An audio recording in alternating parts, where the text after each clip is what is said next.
আসসালামু আলাইকুম। Easy to go এডুকেশনের পক্ষ থেকে সবাইকে জানাই শুভেচ্ছা। আমি আহসানুল হক শাকিল। আজ আমরা নবম শ্রেণীর বিজ্ঞান অনুসন্ধানী পাঠের অধ্যায় 6 পর্যায় সারণীর দ্বিতীয় অংশ নিয়ে আলোচনা করব। গত ভিডিওতে আমরা এই অধ্যায়ের প্রথম অংশ নিয়ে আলোচনা করেছিলাম। চলো এক নজরে দেখে আসি আমরা গত ভিডিওতে যে বিষয়গুলো নিয়ে আলোচনা করেছিলাম সেগুলো। প্রথমত আমরা এই অধ্যায়ের পর্যায় সারণীর যে পরিচিতি এবং গুরুত্ব সেগুলো নিয়ে কথা বলেছি, এবং পর্যায় সারণী বর্তমান আধুনিক পর্যায় সারণীতে রূপান্তর হওয়ার যে ইতিহাস তার কিছু অংশ আমরা আলোচনা করেছি। এরপর আমরা বর্তমান যে আধুনিক পর্যায় সারণী রয়েছে সেই পর্যায় সারণীটি দেখতে কিরকম তা নিয়ে কথা বলেছি, এবং আমরা দেখেছিলাম যে বর্তমানে 118টি মৌল নিয়ে গঠিত হয়েছে। এরপর আমরা দেখেছিলাম যে পর্যায় সারণীর যে 18টি গ্রুপ রয়েছে এবং প্রত্যেকটি গ্রুপেরই কিছু নাম রয়েছে, এবং ওই গ্রুপের যে মৌলসমূহ ওই মৌলসমূহের আলাদা আলাদা কিছু বৈশিষ্ট্য রয়েছে। এই প্রত্যেকটি বৈশিষ্ট্য নিয়ে আমরা কথা বলেছিলাম।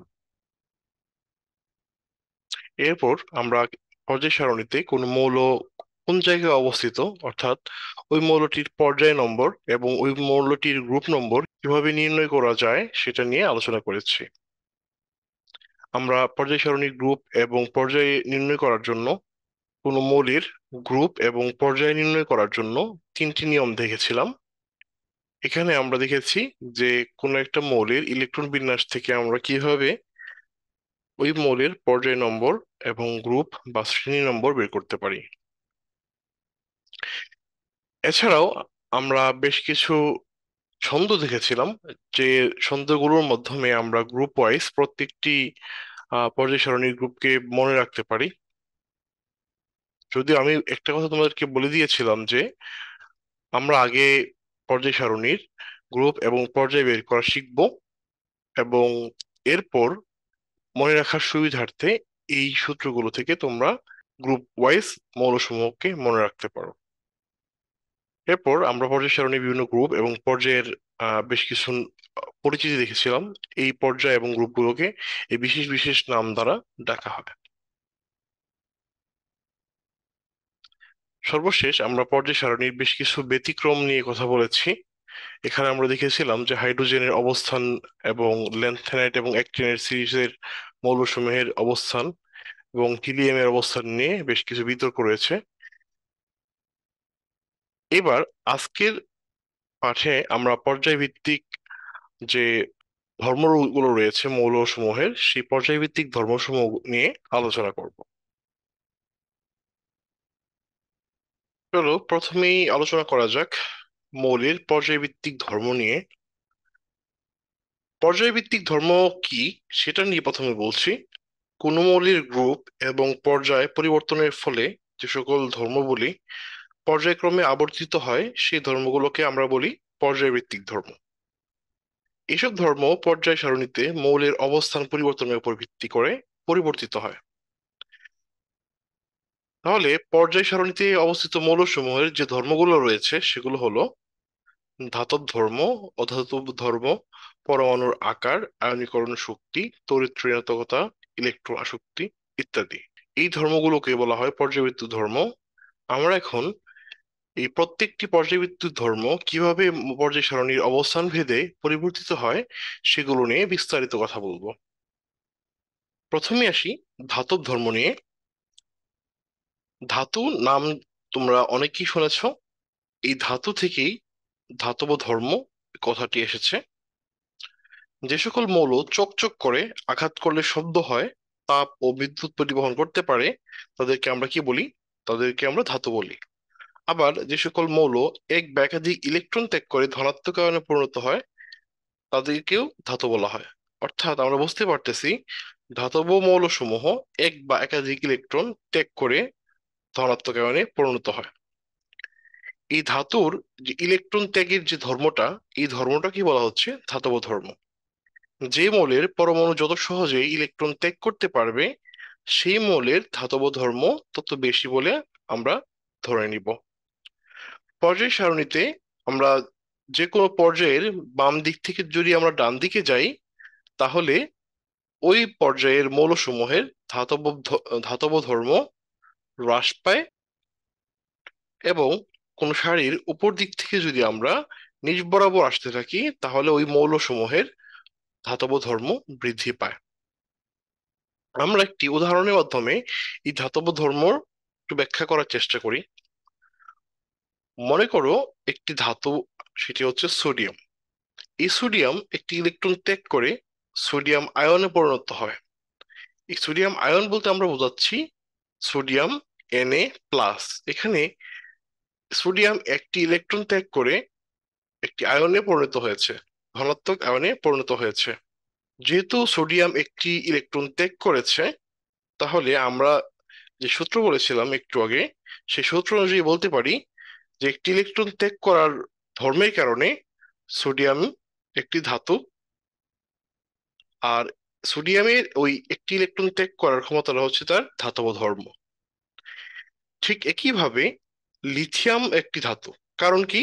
কারণ হচ্ছে লিথিয়ামও সোডিয়ামের মতোই একটি ইলেকট্রন ত্যাগ করে লিথিয়াম প্লাস Li+ আয়নে পরিণত হয়। তোমরা দেখতে পাচ্ছ এখানে লিথিয়াম ছিল, এই লিথিয়ামটি একটি ইলেকট্রন ত্যাগ করার কারণে লিথিয়াম প্লাস আয়নে পরিণত হয়েছে। এটিকে বলা হয় ধনাত্মক আয়ন বা ক্যাটায়ন।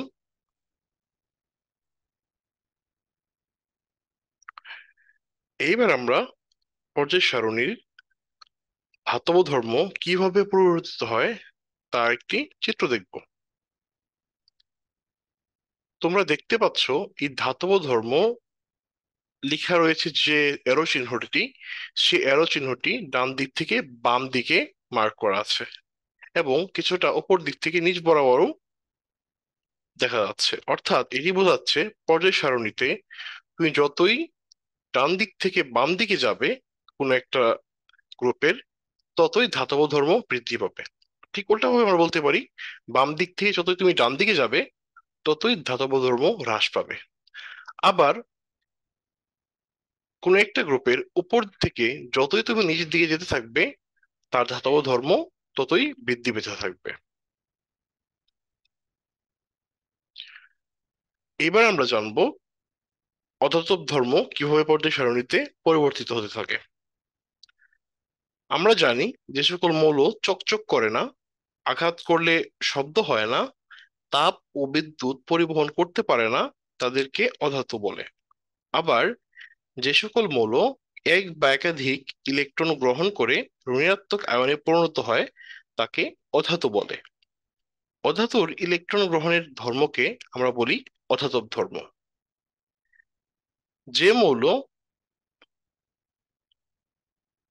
যত সহজে ইলেকট্রন গ্রহণ করতে পারবে, সেই মৌলের অধাতব ধর্ম তত বেশি বলে ধরা হবে। পর্যায় সারণীর যে কোনো পর্যায়ের বাম দিক থেকে যখন আমরা ডান দিকে যাব, তখন ওই মৌলসমূহের অধাতব ধর্ম বৃদ্ধি পাবে। আবার উপর দিক থেকে যখন আমরা নিচ দিকে আসব, তখন মৌলসমূহের অধাতব ধর্ম হ্রাস পাবে। যে সকল মৌল কোনো সময় ধাতুর মতো আবার কোনো সময় অধাতুর মতো আচরণ করবে, সেই সব মৌলকে আমরা বলি অর্ধধাতু বা অপধাতু। যেমন সিলিকন হচ্ছে একটি অবধাতু। পর্যায় সারণীর যে কোনো পর্যায়ে আমরা যদি বাম দিকের মৌলসমূহকে চিন্তা করি, তাহলে সেগুলো সাধারণত হয় ধাতু। মাঝখানের মৌলগুলো যেগুলো রয়েছে সেগুলো হয় অপধাতু, এবং ডান দিকে যে মৌলগুলো রয়েছে সেগুলো হয় অধাতু। আমরা ইতিমধ্যে অধাতব ধর্মের সংজ্ঞা যখন বলেছি, তখন বলেছিলাম যে যেসব মৌল এক বা একাধিক ইলেকট্রন গ্রহণ করতে পারে এবং ইলেকট্রন গ্রহণের ফলে ঋণাত্মক আয়নে পরিণত হয়, তাদেরকে অধাতু বলে। তো আমরা এখানে একটি উদাহরণের মাধ্যমে এই অধাতুর ধারণাটি আরো ক্লিয়ার করব। আমরা ক্লোরিনের কথা চিন্তা করছি। ক্লোরিন একটি ইলেকট্রন গ্রহণ করে ঋণাত্মক আয়নে পরিণত হয়, তাই ক্লোরিনও একটি অধাতু। তোমরা দেখতে পাচ্ছ এখানে একটি ক্লোরিন একটি ইলেকট্রন গ্রহণ করার কারণে Cl- বা এখানে ক্লোরিন আয়ন তৈরি করেছে। এটি একটি ঋণাত্মক আয়ন। এখন এই ক্লোরিন অণু ক্লোরিন পরমাণুটি কিভাবে সে ঋণাত্মক আয়নে পরিণত হলো? আমরা জানি কোন একটা পরমাণু যখন চার্জিত অবস্থায় থাকে না, অর্থাৎ এক্ষেত্রে সিএল কোনো চার্জিত অবস্থায় নেই। যখন কোনো একটা পরমাণু চার্জিত অবস্থায় থাকে না, তার মধ্যে সমান সংখ্যক ইলেকট্রন এবং প্রোটন থাকে।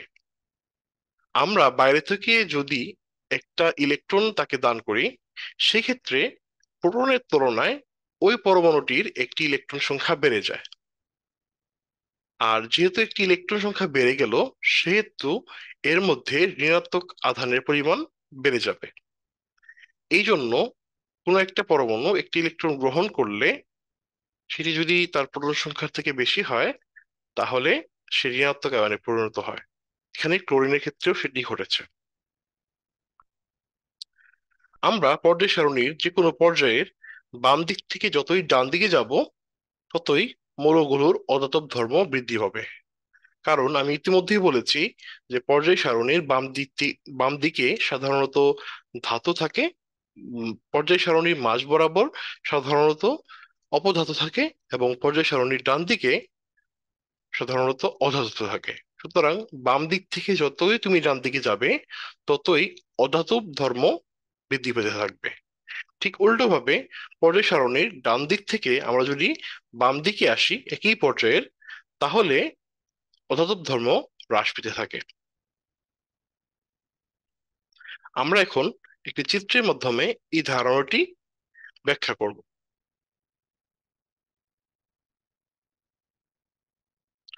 তোমরা দেখতে পাচ্ছ তোমাদের স্ক্রিনে আরেকটি অধাতুর অপধাতুর কথা বলা হয়েছে, সেটি হচ্ছে আর্সেনিক।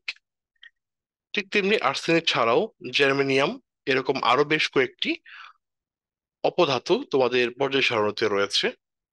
এরা অবস্থা অনুযায়ী ইলেকট্রন ত্যাগ এবং গ্রহণ দুটোই করতে পারে। যেহেতু এরা পুরোপুরি ধাতুর বৈশিষ্ট্য বহন করে না, আবার পুরোপুরি অধাতুর বৈশিষ্ট্য বহন করে না, সুতরাং এদেরকে অপধাতু বলা হয়।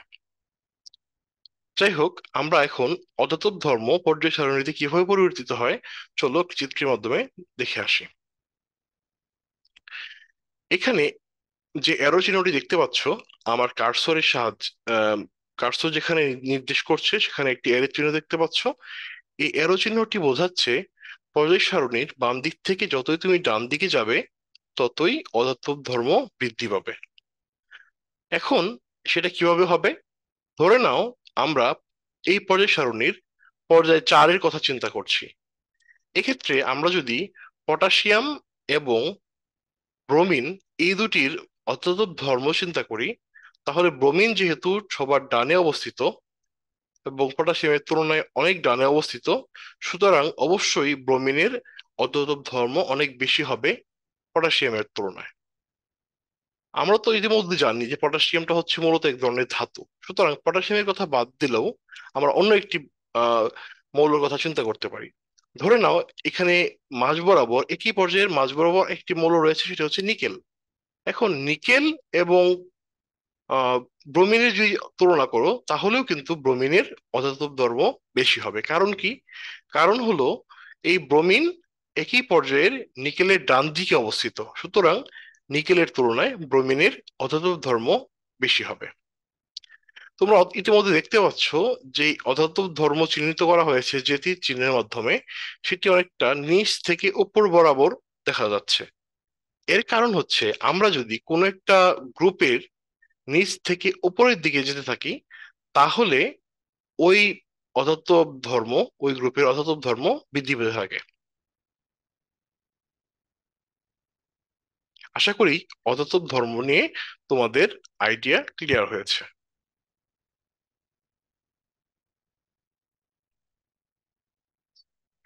এ পর্যায়ে আমরা পর্যায় সারণীর মৌলসমূহের আরো একটি পর্যায়ভিত্তিক ধর্ম নিয়ে আলোচনা করব, সেটি হলো পরমাণুর আকার বা পারমাণবিক ব্যাসার্ধ।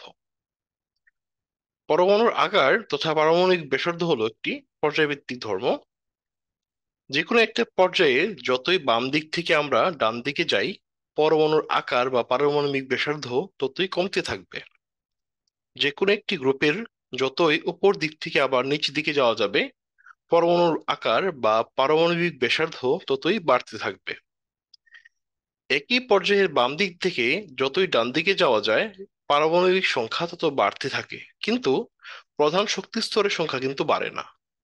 কারণ আমরা ইতিমধ্যেই জানি কোন একটা পর্যায়ের যতগুলো মৌল থাকে সবার প্রধান শক্তি স্তর সংখ্যা সমান। কিন্তু আমরা যেহেতু বাম দিক থেকে ডান দিকে যাচ্ছি, সুতরাং এর পারমাণবিক সংখ্যা বৃদ্ধি পাচ্ছে, কিন্তু শক্তি স্তর কিন্তু বৃদ্ধি পাচ্ছে না। পারমাণবিক সংখ্যা বাড়লে নিউক্লিয়াসের প্রোটন সংখ্যা কিন্তু বৃদ্ধি পায়, আবার ইলেকট্রনের সংখ্যাও বৃদ্ধি পায়। নিউক্লিয়াসে অধিক প্রোটন সংখ্যা এবং নিউক্লিয়াসের বাইরের অধিক ইলেকট্রন সংখ্যা, এই দুইয়ের মধ্যে আকর্ষণ শক্তি বেশি হতে থাকে যতই পারমাণবিক সংখ্যা বেশি হয়। এই অধিক পারমাণবিক সংখ্যা বিশিষ্ট মৌলসমূহের ইলেকট্রন এবং প্রোটনের মধ্যে আকর্ষণ শক্তি বেশি হওয়ার ফলে ইলেকট্রনগুলো শক্তি স্তরে নিউক্লিয়াসের কাছে চলে আসে, ফলে পরমাণুর আকার ছোট হয়ে যায়। আবার একই গ্রুপে যতই উপর থেকে তুমি নিচের দিকে যেতে থাকবে, ততই বাইরের দিকে একটি করে নতুন শক্তিস্তর যুক্ত হয়। একটি করে নতুন শক্তিস্তর যুক্ত হওয়ার কারণে এখানে পরমাণুর আকার বৃদ্ধি পায়।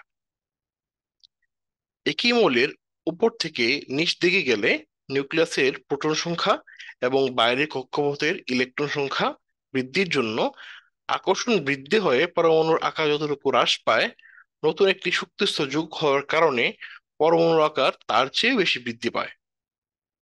যার ফলে কোনো একটি গ্রুপের উপরের মৌলের চেয়ে নিচের মৌলের আকার বড় হয়।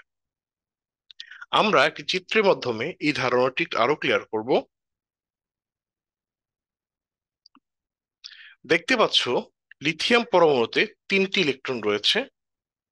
যদি আমরা একটি ইলেকট্রন এখান থেকে সরিয়ে নিই, তাহলে এর কক্ষপথের সংখ্যা কমে গিয়ে এর আকৃতি অনেকটাই ছোট হয়ে যায়।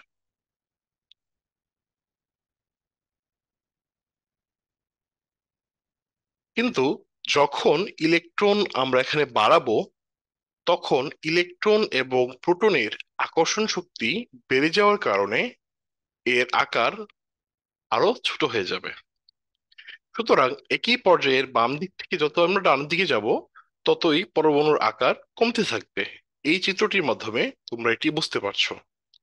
আবার একই গ্রুপের উপর থেকে যখন আমরা নিচের দিকে যাব, নিচের দিকের মৌলসমূহের আকার তুলনামূলকভাবে বৃদ্ধি পেতে থাকবে।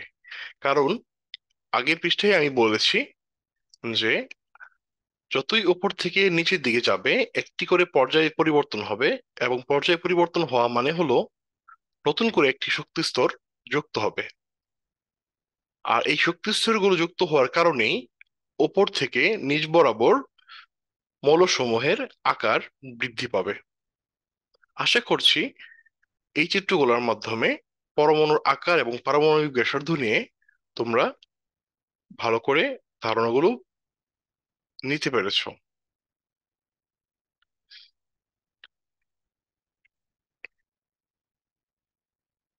এই চিত্রে সবার নিচের দিকে যে তীর চিহ্নটি রয়েছে, এর মধ্যে এই তীর চিহ্নটির মাধ্যমে তোমরা বুঝতে পারছো যে একই পর্যায়ে ডান দিক থেকে আমি যতই বাম দিকে যাব, ওই পর্যায়ের পরমাণুগুলোর আকার বা পারমাণবিক ব্যাসার্ধ বাড়তে থাকবে। ঠিক উল্টোভাবে আমরা বলতে পারি, একই পর্যায়ের বাম দিক থেকে আমরা যতই ডান দিকে যাব, ততই পরমাণুর আকার কমতে থাকবে। ইতিমধ্যে এর কারণ আমরা ব্যাখ্যা করেছি। আবার এই চিত্র থেকে আমরা আরেকটা জিনিস দেখতে পাচ্ছি, সেটা হচ্ছে সবার বাম দিকে তোমরা তীর চিহ্নটি যদি লক্ষ্য করো, তাহলে বুঝতে পারবে যে কোনো একটা পরমাণুর আকার বা পারমাণবিক ব্যাসার্ধ কমতে থাকে যদি আমি একই গ্রুপের উপর দিক থেকে নিচ বরাবর যাই। তাহলে এই পর্যায় সারণী থেকে আমরা বলতে পারছি যে লিথিয়ামের তুলনায় সোডিয়ামের আকার বা পারমাণবিক ব্যাসার্ধ বড় হবে। আবার এই সোডিয়ামের তুলনায় পটাশিয়ামের আকার তুলনামূলকভাবে বড় হবে। ঠিক তেমনি ক্যালসিয়ামের তুলনায় ব্রোমিনের আকার অনেক ছোট হবে, কারণ যতই আমরা ডান দিকে যাচ্ছি পারমাণবিক সংখ্যা বৃদ্ধি পাচ্ছে। আর পারমাণবিক সংখ্যা বৃদ্ধি পাওয়ার কারণে ইলেকট্রন এবং প্রোটনের আকর্ষণ শক্তি বৃদ্ধি পাচ্ছে, যার কারণে এর ব্যাসার্ধ বা পরমাণুর আকার ছোট হয়ে যাচ্ছে। আশা করছি পরমাণুর আকার এবং পারমাণবিক ব্যাসার্ধ নিয়ে তোমাদের ধারণা ক্লিয়ার হয়েছে।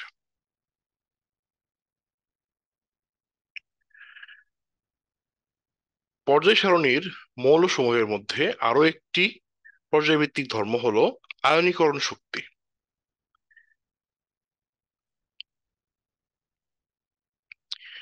গ্যাসীয় অবস্থায় কোনো মৌলের এক মোল গ্যাসীয় পরমাণু থেকে এক মোল ইলেকট্রন অপসারণ করে এক মোল ধনাত্মক আয়নে পরিণত করতে যে পরিমাণ শক্তির প্রয়োজন হয় তাকে ওই মোলের আয়নীকরণ শক্তি বলে। আয়নীকরণ শক্তি হলো একটা পর্যায়বৃত্ত ধর্ম, যেটা আমি ইতিমধ্যে বলেছি। একই পর্যায়ের বাম দিকের মৌলের পারমাণবিক ব্যাসার্ধ বেশি এবং ডান দিকের মৌলের পারমাণবিক ব্যাসার্ধ কম, একটু আগে যেটা আমরা শিখে এসেছি। এই পারমাণবিক ব্যাসার্ধ যদি কমে যায় তাহলে আয়নীকরণ শক্তির মান বেড়ে যায়। আবার পারমাণবিক ব্যাসার্ধ যদি বেড়ে যায় তাহলে আয়নীকরণ শক্তির মান কমে। তাহলে আমরা বলতে পারি পারমাণবিক ব্যাসার্ধ এবং আয়নীকরণ শক্তি একটি অপরটির বিপরীত। পারমাণবিক ব্যাসার্ধ বাড়লে আয়নীকরণ শক্তি কমে, আবার পারমাণবিক ব্যাসার্ধ কমলে আয়নীকরণ শক্তির মান বাড়ে। উদাহরণ হিসেবে আমরা বলতে পারি সোডিয়াম, ম্যাগনেসিয়াম, সিলিকন এবং অ্যালুমিনিয়ামের মধ্যে সিলিকনের আয়নীকরণ শক্তির মান সবচেয়ে বেশি। কারণ কি? আমরা এই পর্যায় সারণী থেকে লক্ষ্য করি যে সোডিয়াম, ম্যাগনেসিয়াম, সিলিকন, অ্যালুমিনিয়াম এবং এবং এই সালফার, এদের মধ্যে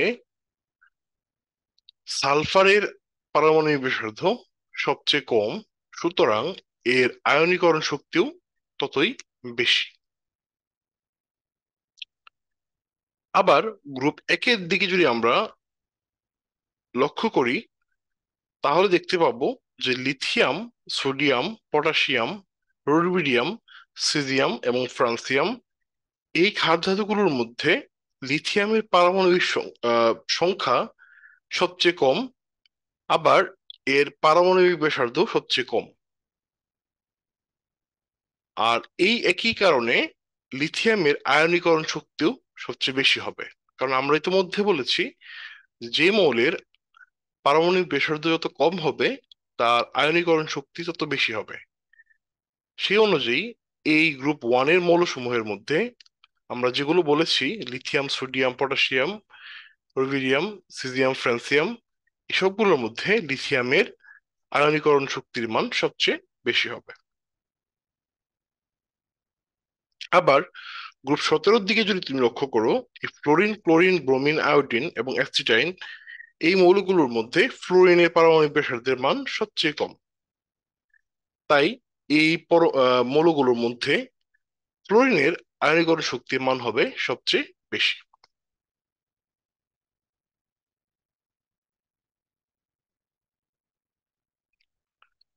এ পর্যায়ে আমরা আরো একটি পর্যায়ভিত্তিক ধর্ম নিয়ে আলোচনা করব, সেটি হলো ইলেকট্রন আসক্তি। এই ইলেকট্রন আসক্তির সংজ্ঞা যদি আমরা দিতে চাই তাহলে এটা হবে এরকম যে গ্যাসীয় অবস্থায় কোন মৌলের এক মোল গ্যাসীয় পরমাণুতে এক মোল ইলেকট্রন প্রবেশ করিয়ে এক মোল ঋণাত্মক আয়নে পরিণত করতে যে শক্তি নির্গত হয় তাকে ওই মৌলের ইলেকট্রন আসক্তি বলে। ইলেকট্রন আসক্তিটিও একটি পর্যায়ভিত্তিক ধর্ম। আমরা যদি একই পর্যায়ের বামের মৌলের পারমাণবিক ব্যাসার্ধ বেশি হয় আমরা জানি, এবং ডানের মৌলের পারমাণবিক ব্যাসার্ধ কম হয়, যদি পারমাণবিক ব্যাসার্ধ কমে তাহলে ইলেকট্রন আসক্তির মান বাড়ে। আবার পারমাণবিক ব্যাসার্ধ যদি বাড়ে তাহলে ইলেকট্রন আসক্তির মান কমে। অর্থাৎ এখান থেকে আমরা দেখতে পাচ্ছি যে পারমাণবিক ব্যাসার্ধ এবং ইলেকট্রন আসক্তি, এদের বৈশিষ্ট্য বা এদের ধর্ম ঠিক বিপরীত। পারমাণবিক ব্যাসার্ধ বাড়লে ইলেকট্রন শক্তি কমে, আবার পারমাণবিক ব্যাসার্ধ কমলে ইলেকট্রন শক্তি বাড়ে।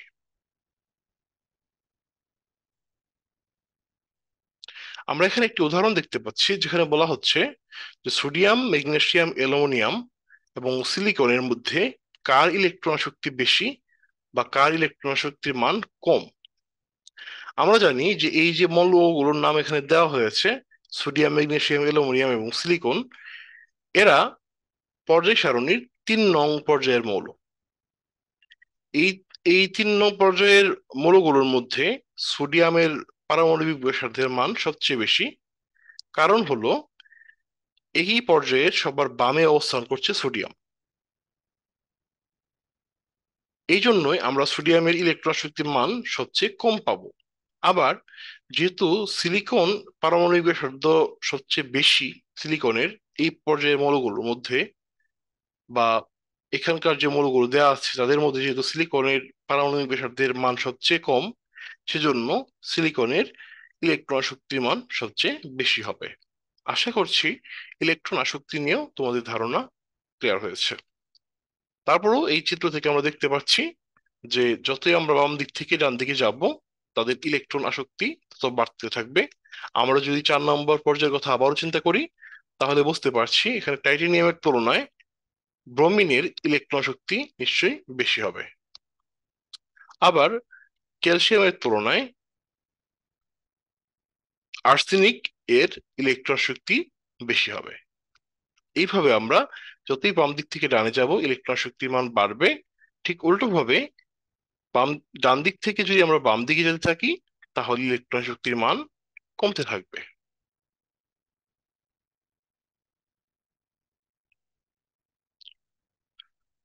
এ পর্যায়ে আমরা যে পর্যায়ভিত্তিক ধর্মটি নিয়ে কথা বলবো সেটি হলো তড়িৎ ঋণাত্মকতা।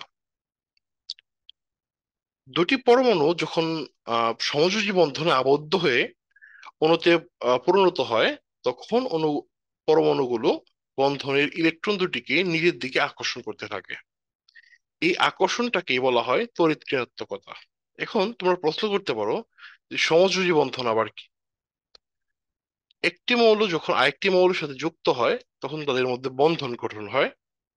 তো এই বন্ধন গঠন হওয়ার বেশ কিছু নিয়ম রয়েছে, যেগুলো তোমরা পরবর্তী অধ্যায়ে জানতে পারবে।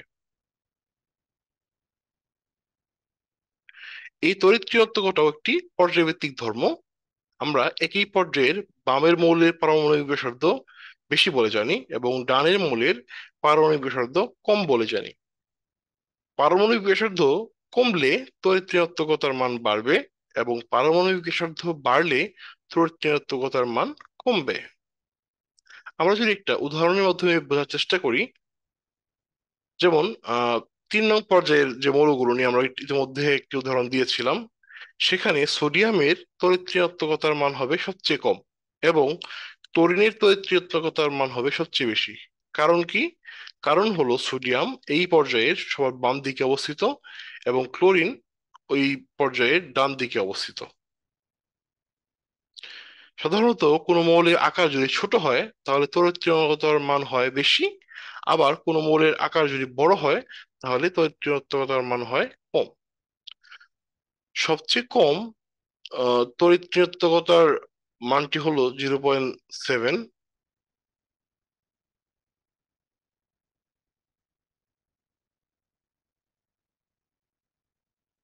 আমরা আবারও এই চিত্রের মধ্যে ফেরত আসলাম।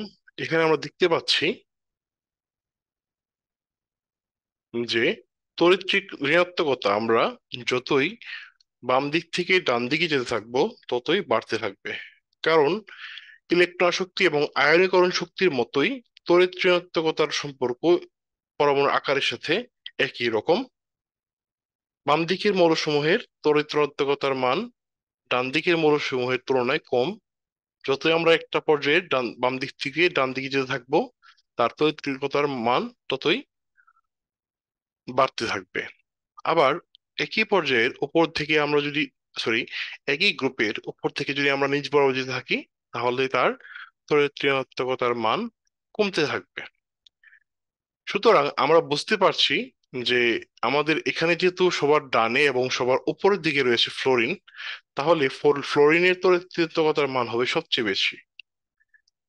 এবং আমরা দেখতে পাচ্ছি সবার বামে এবং সবার নিচে রয়েছে ফ্রান্সিয়াম। সুতরাং ফ্রান্সিয়ামের তড়িৎ ঋণাত্মকতার মান সবচেয়ে কম। সাধারণত তোমরা জেনে রাখো যে ফ্রান্সিয়ামের তড়িৎ ঋণাত্মকতার মান হলো 0.7 এবং ক্লোরিনের তড়িৎ ঋণাত্মকতার মান হচ্ছে 4।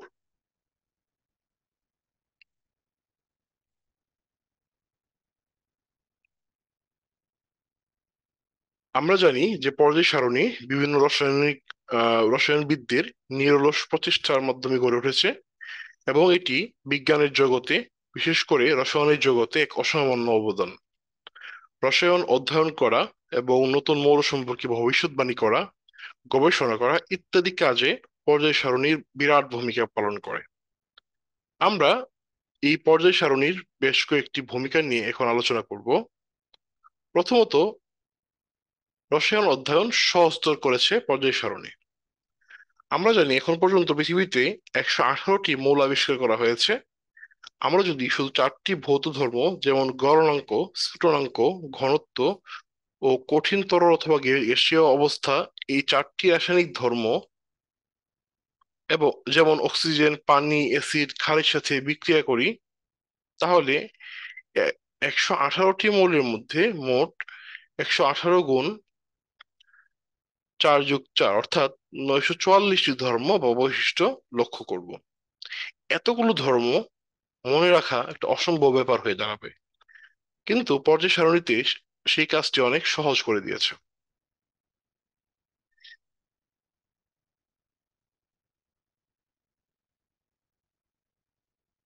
আমরা জানি যে পর্যায় সারণীতে রয়েছে 18টি গ্রুপ আর 7টি পর্যায়।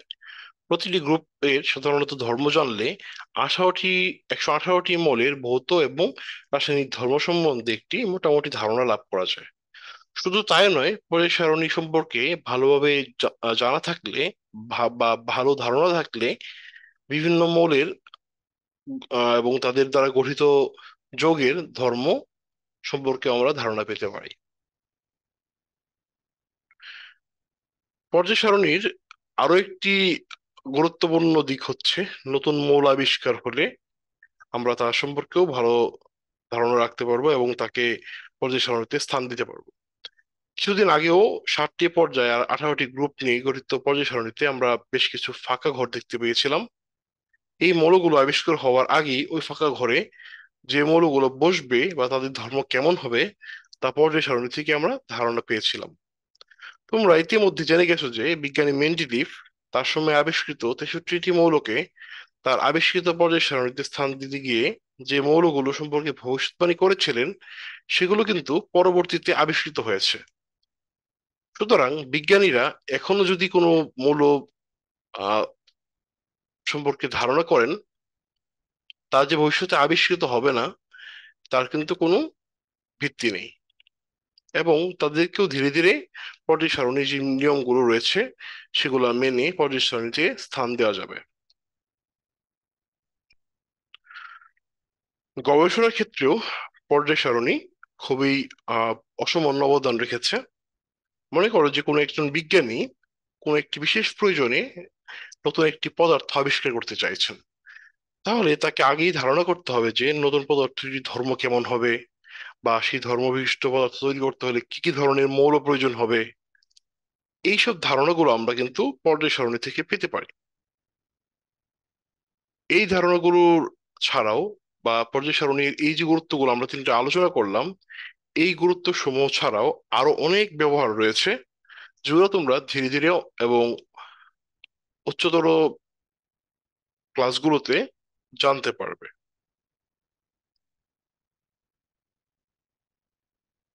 তোমাদেরকে একটি ধারণা দেওয়ার জন্য আমি এখানে বেশ কয়েকটি বিক্রিয়া সামনে রেখেছি। তোমরা এগুলো দেখে ঘাবড়ে যাবে না। এই বিক্রিয়াগুলো সম্পর্কে বা বিক্রিয়াগুলো কিভাবে হয় সামনের অধ্যায়গুলোতে তোমরা ভালো করে বুঝতে পারবে এবং উচ্চতর শ্রেণীতে আরো অনেক ভালো ধারণা পাবে। শুধুমাত্র যে গ্রুপের মৌলসমূহের মধ্যে যে ধর্মগুলো একই রকম হয় সেটা বোঝানোর জন্যই তোমাদের সামনে এই বিক্রিয়াগুলো আমি নিয়ে এসেছি। আমরা জানি যে 17 নম্বর গ্রুপের যে মৌলগুলো রয়েছে সেগুলোকে হ্যালোজেন বলে। সেই গ্রুপের মৌলগুলো হচ্ছে ফ্লোরিন, ক্লোরিন, ব্রোমিন, আয়োডিন, অ্যাসিটেন ইত্যাদি। এই এই গ্যাসগুলো হাইড্রোজেনের সাথে বিক্রিয়া করে যথাক্রমে হাইড্রোজেন ফ্লোরাইড, হাইড্রোজেন ক্লোরাইড বা HCl, যেটাকে আমরা বলি হাইড্রোক্লোরিক অ্যাসিড, হাইড্রোজেন ব্রোমাইড এবং হাইড্রোজেন আয়োডাইড, এই গ্যাসগুলো উৎপন্ন করে। দেখতে পাচ্ছ এখানে হাইড্রোজেনের সাথে আমাদের প্রত্যেকটি মৌলের অর্থাৎ 17 নম্বর গ্রুপের প্রত্যেকটি মৌলের বিক্রিয়া করলে আমরা এই গ্যাসগুলো দেখতে পাচ্ছি। এই গ্যাসগুলোর বৈশিষ্ট্য রয়েছে, সেগুলো হচ্ছে যদি আমরা এই গ্যাসগুলোকে পানিতে দ্রবীভূত করি, তাহলে হাইড্রোহ্যালাইড অ্যাসিড, যেমন হচ্ছে hydrofluoric acid HF, hydrochloric acid বা HCl, হাইড্রোব্রোমিক অ্যাসিড বা HBr, হাইড্রো আয়োডিক অ্যাসিড বা HI পরিণত হয়। দেখো, লক্ষ্য করবে যে এখানে আমরা এই যৌগগুলোকে অ্যাসিড বলছি না, আর নিচে যৌগগুলোকে আমরা অ্যাসিড বলছি। কারণ কি? কারণ হচ্ছে তোমরা উচ্চতর শ্রেণী থেকে এটাও জানতে পারবে যে অ্যাসিড হতে হলে জলীয় দ্রবণ হতে হবে, যৌগসমূহের জলীয় দ্রবণ হতে হবে। এখানে একিউ দিয়ে অ্যাকোয়াস সলিউশন বোঝাচ্ছে। অ্যাকোয়াস সলিউশন মানে হচ্ছে জলীয় দ্রবণ।